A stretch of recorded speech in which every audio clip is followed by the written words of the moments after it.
अनि यसमा कुन गोबर हाल्नुहुन्छ? यही गोबर? सुरुमा हामीले के गर्नुपर्छ भने तपाईँको उता फर्मबाट सिधै गोबर लिएर हाल्छौँ।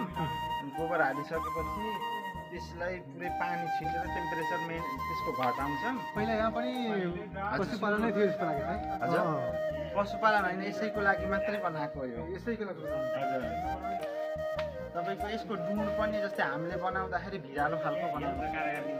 लोन नै छ होइन लोन जति जति छ त्यो त फर्म भ्याइ